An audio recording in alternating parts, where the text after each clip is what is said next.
clarifies recent suspension of the issuance of laissez-passer to Liberians. The National Transit Authority (NTA) resumes public transport services to Lofa County. Suspected Islamic militants killed at least 30 people in Borno State, northeastern Nigeria. These are the top stories we're following. Well, we'll take a short break to be right back with more developments behind the headlines. Stay with us.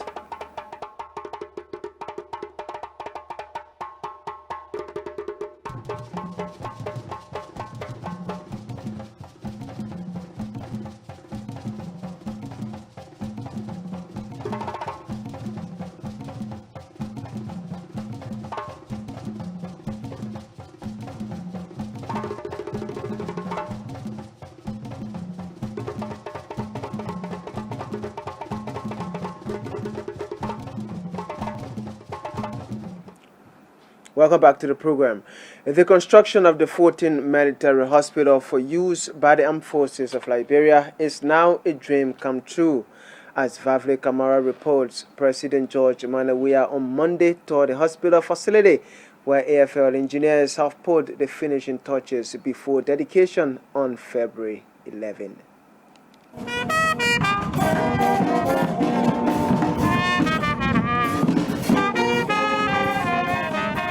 It was a promise made by President Weah on February 12, 2018 to build the first military hospital.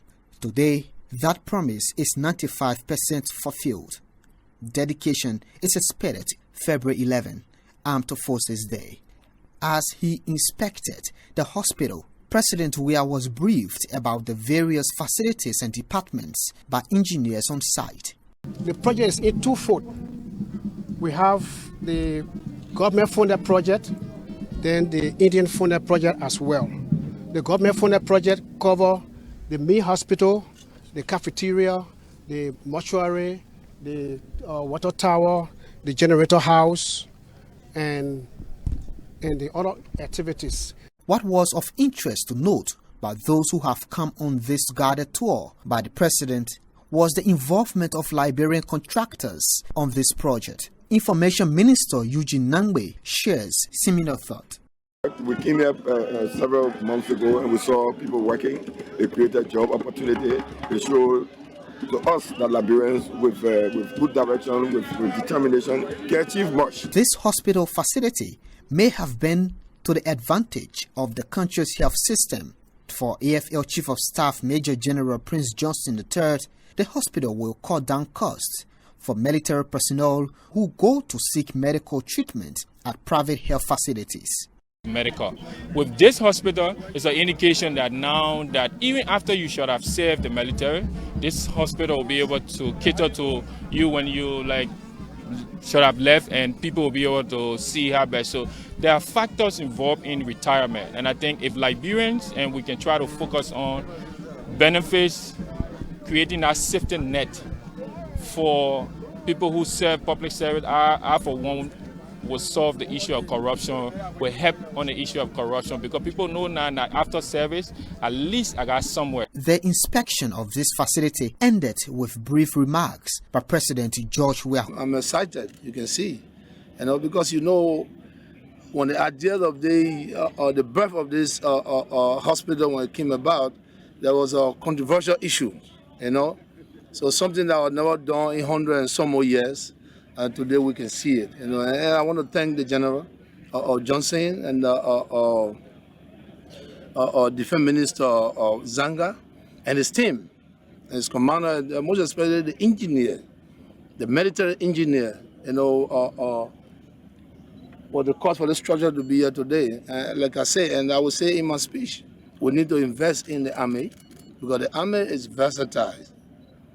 We cannot have men and women in arms that are strong, very innovative and creative, and we just allow them to waste. So this is our now investment. We talk about agriculture sector. Without the army, we can achieve it. We have to get the army involved. This is Vafle Kamara reporting from the grounds of the 14th Military Hospital in Douazon, Magibi County. The National Transit Authority (NTA) has resumed its services to Lofa County. It follows the recent donation of 47 buses to the Liberian government by the government of India. Our Lofa County correspondent Tokwatano has a report. The National Transit Authority, or NTA for short, has officially resumed its activities to Lofa County, and this has been after months, I'm told, because of the deplorable road conditions. So, but how are the services now being introduced to the people of Lofa is what we've thought to talk about. And with us today in Vonjuma, it's the chief driver for the NTA, and he happens to be Peter. So Peter, welcome to this interview, and tell us about your services in Lofa. I was mediated by my managing director, having my colleague, to come in Lofa with the NTA, which is a government bus, to inform Lofians that the bus is on Lofa Road, running the through up to a front. But it's 2,500 from Vonjama to Morovia, and Zaza is $2,000. Stay in central Vonjama. And now with me is J. Alonso Fupa, also from the NTA, but besides that, you want to talk more about issue of safety. How safe are our people in terms of flying the routes right now when it comes to the MTA bus? For our NTA, it's very safety, because since NTA get on the road from 2015 up to now, we are not getting any casualty. All we take our passengers inside in the Republic of Liberia, we fought hard there for safety. NTA always tell people safety, no casualty. For proper persons are control. No day, no particular country say, oh yeah, when anything happens to anything, no. So we stay in Vonjama, like we talked to the NTA officials just quite recently. This time to talk to some of the citizens as it relates to what are their thoughts about the resumption of the NTA services to Lofa, and that which is part of government's proposed agenda for prosperity and development as it relates to decentralizing the activities of the government. And so, what's your name, sir, and what's your impression? My name is Thomas F. Yame, a citizen of Lofa, specifically Vonjama district. And like you said, I'm highly impressed to see that NTA has resumed the activities in Lofa County, especially Vonjama district.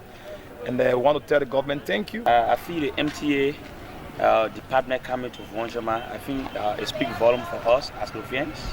I think it will also help to get rid of the high transportation with respect to almost all commercials, cars, with respect to taxis, if you will. I feel it speaks volume for us. The government has resumed the service to the local people. I think it's nice, and we have to reduce, to cut down the hardship the people are facing, because people were very early in the morning. You can see people fighting for vehicles just to go to Morovia. Now that the MTA is back, I think it's good for the people.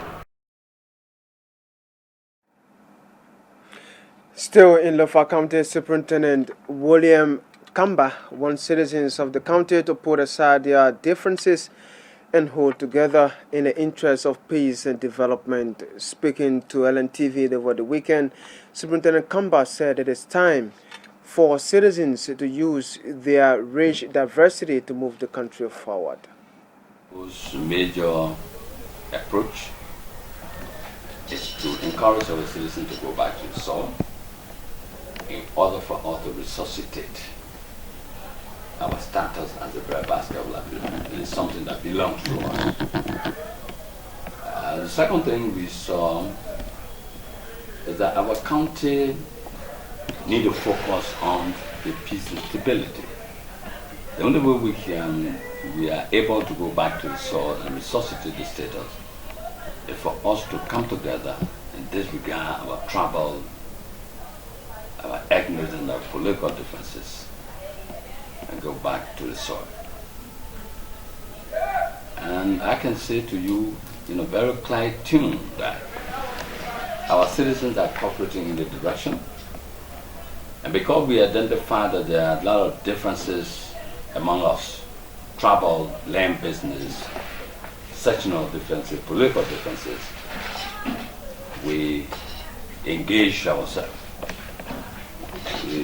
We thought that it was important first to identify several differences by districts, by family, by groups, by tribes. We identified them, and several of them we got ourselves physically involved. Also, the Lofa County Superintendent has outlined achievements made under the CDC-led administration and his current plans for the county. Constituted a technical working committee to develop what we call the master development plan for the county. And that master development plan will address several components of development that will promote the county forward. Those who will be able to identify these major projects and we address them annually. You will also understand that some of the progress we made in the midst of challenges to reconcile the long outstanding dispute between the Quad-Bonde and Seneca. According to history, the conflict is about 80 years old or plus. But we came in as uncles, based on our commitment, our promise, our oath, that we're going to keep our nephew and nieces together. We also intervene and resolve that matter. Today, the Seneca and Samodu are smoking a peace pipe. A resolution was signed, and we all agreed to live in peace. And of course, there are several. We talk about reconstituting the Lofa Sport Association. And we brought that on board, bringing a new breed of leadership of the Lofa Sport Association. The technical committee was constituted, and officials were appointed, the resource and mobilization, etc.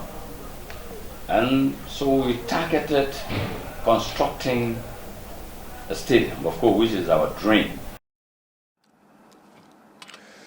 The National Public Health Institute says it has now recorded cases in 3 counties in Liberia, giving an update on the disease. And Field Deputy Director General Jenny Macaulay urged all Liberians to avoid contacts with rats and secure the environment and food properly.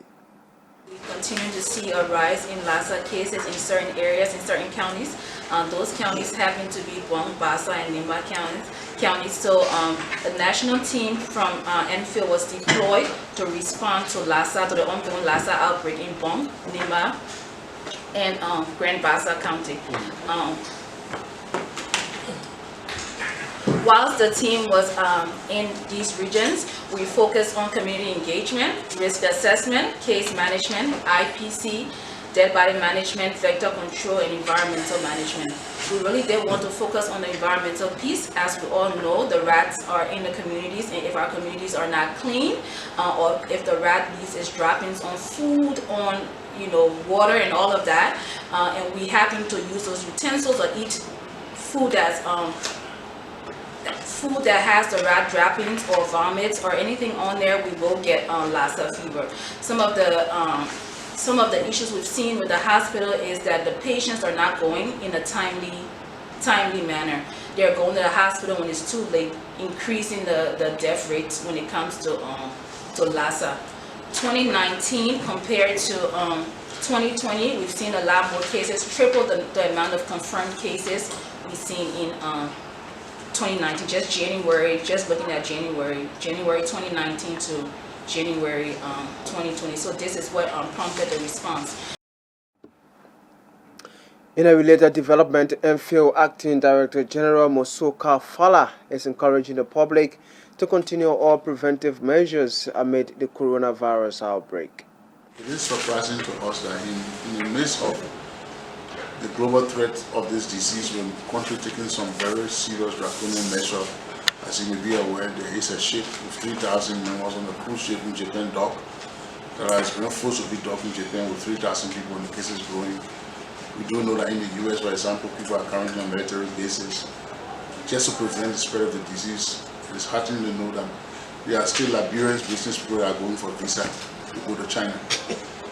In the meeting the last time with the deputy ambassador of Chinese ambassador, he made that clear to us and said that he wanted us to discourage the Liberians, that they try to stop Liberians that for this time being, for the next month, on the situation gets continued, they should not, but the Liberians are still insisting. So we share with them the travel advisory we made for them. We know that we wrote a travel advisory we share with the media, discouraging Liberians from traveling or coming from China until the situation gets continued. We left them, they asked to send them a copy so they can show to the Liberians because they said people still go and insisting. Liberians have to take this disease very serious. As I speak to you this morning, there are around 40,000 cases and over 900 deaths. We're talking about a disease that surpasses Ebola from the time it started in 1976. There have been 36,000 cases of Ebola since Ebola started. This disease just in 2 months has 40,000 cases.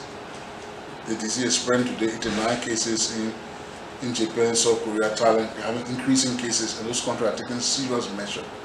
Even India has started exporting masks because there's a shortage of PPE in the world. The world material we used to use before now a shortage. Other countries like Australia is putting everyone that comes from China at an island to quarantine.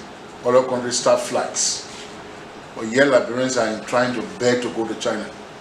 We really want to use this time to beg them to stop. We want to discourage them that they shouldn't do it. We're also hearing Liberians are coming from China knowing that we put this measure in place, taking laissez-passer to come. But we'll tell them the next step we've taken. And those who come with laissez-passer, you can't give up good reason to indicate where you're from. We're taking them to our precautionary observation center. Liberian and unique. Let's all work together to support the health team. If you're just coming our way, you're watching LNTV News Live coming to you from Pinsville, outside of the nation's capital, in Monrovia. My name is Edward Tama, anchoring this edition of the news program. And the top stories we're following: President George Weah stresses the need for more investments in the armed forces of Liberia. The Ministry of Foreign Affairs clarifies recent suspension of the issuance of LASA, that's laissez-passer, to Liberians. The National Transit Authority resumes public transport services to Lofa County. That's away from whom now suspected Islamic militants killed at least 30 people in Borno State, northeast Nigeria. More developments are still ahead after this break. We'll be right back. Stay with us.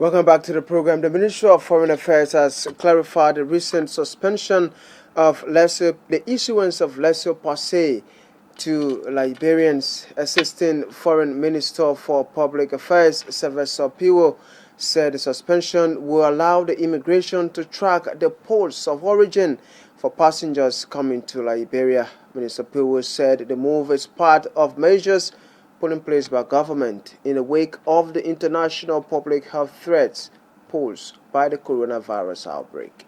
What we refer to as the intact Liberian passport to you in time, and we issue a laissez-passer to allow you to travel regionally.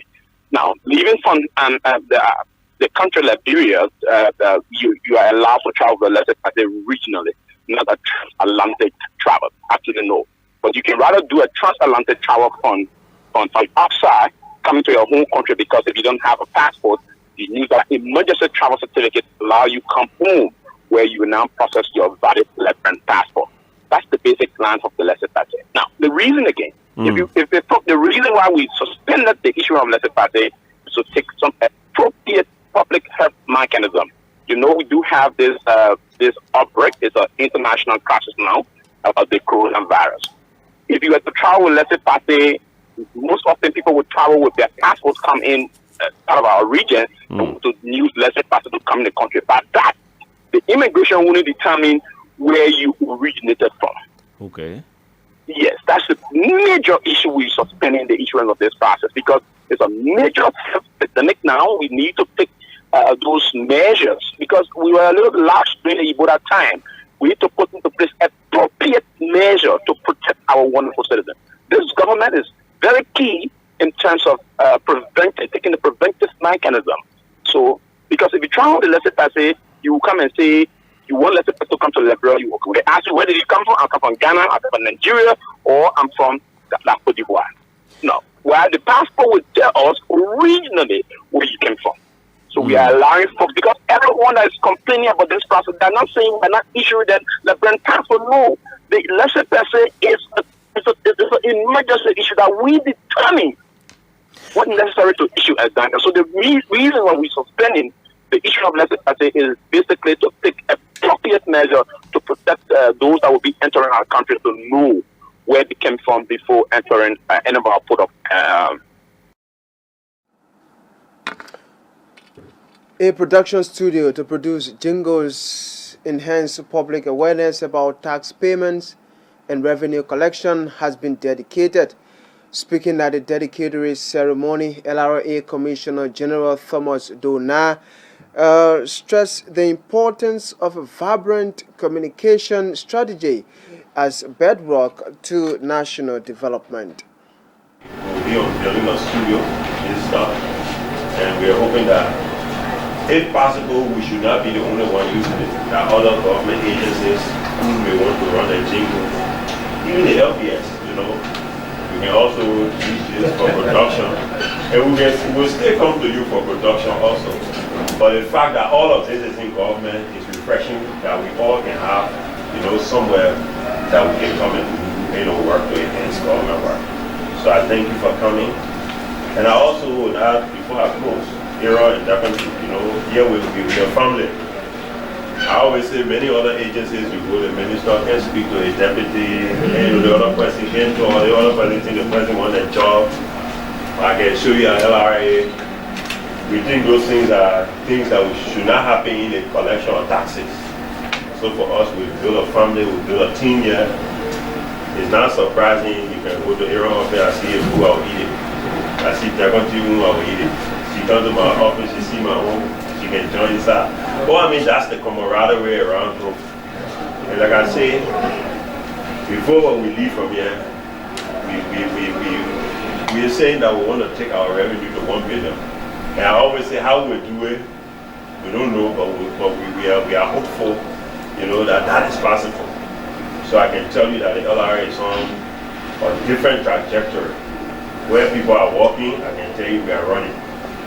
And will not stop until, we can elevate our country, because increased revenue is only good for us. And I don't have to emphasize what it will do. But I also believe strongly that we can never move the government if we do not invest in communication. Meanwhile, Information Minister Eugene Nangbe maintained that effective tax collection is paramount to the survival of any country. Communication is very, very important. Very important. Today, I will have to digress a little bit. We have a crisis in the country regarding the shortage of petroleum products.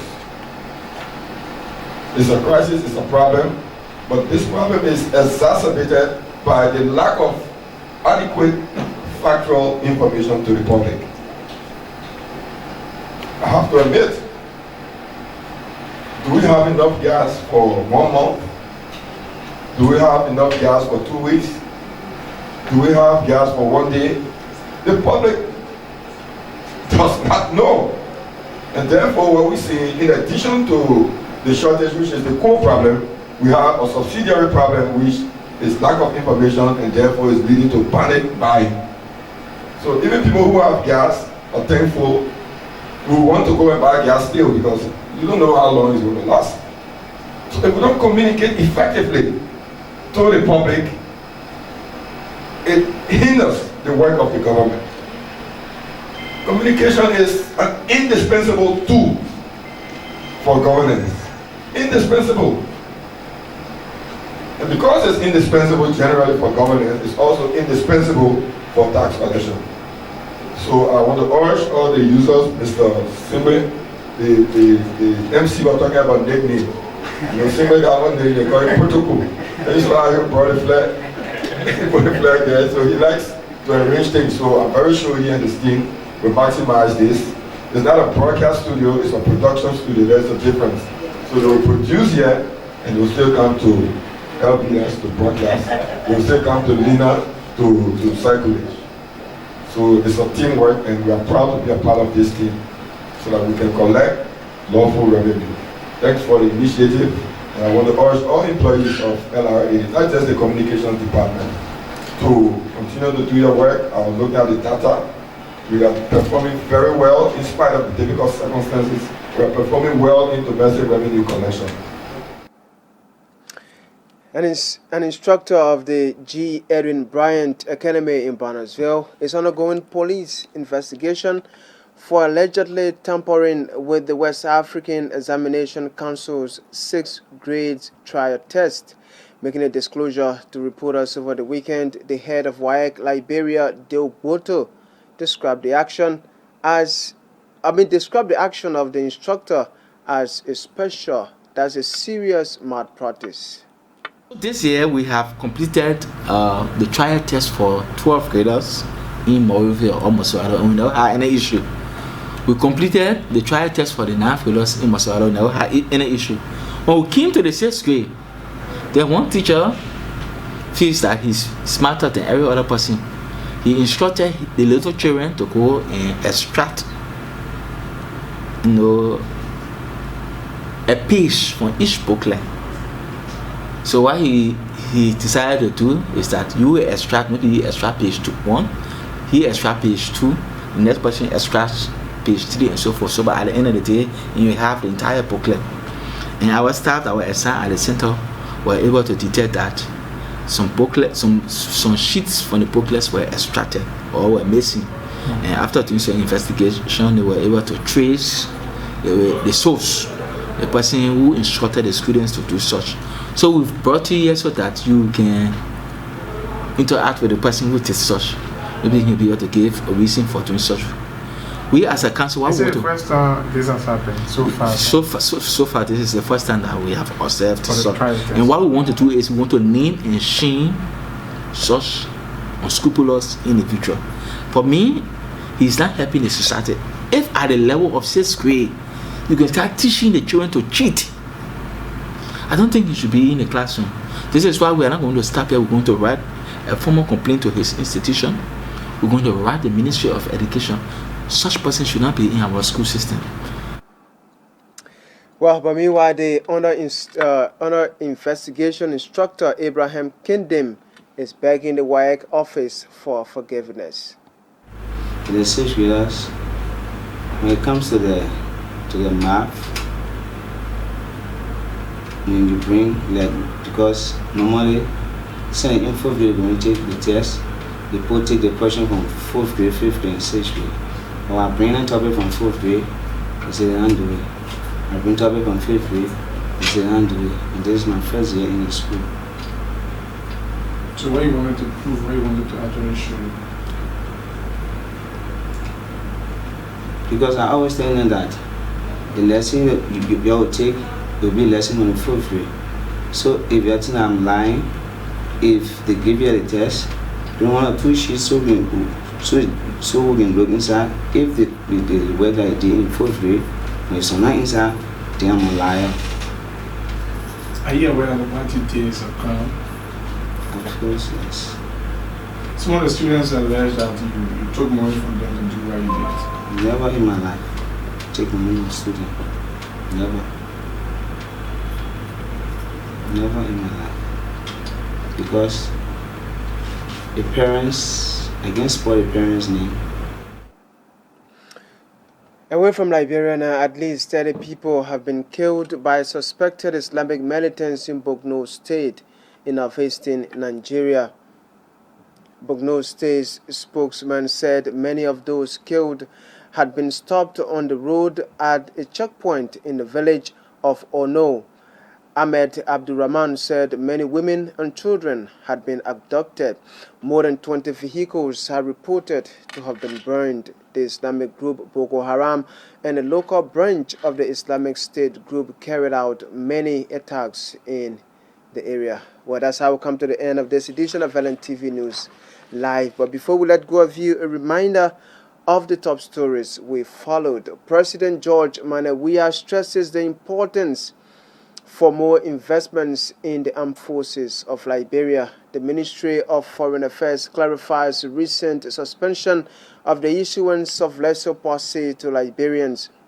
The National Transit Authority resumes public transport services to Lofa County and away from Liberia. Now suspected Islamic militants killed at least 30 people in Borno State, northeast of Nigeria. Many thanks to you for watching LNTV News Live. Many thanks to all of our correspondents, reporters, and editors for making this edition a success. On behalf of the entire production team here at the Liberia National Television, my name is Edward Tama. Thanks for watching. Bye-bye.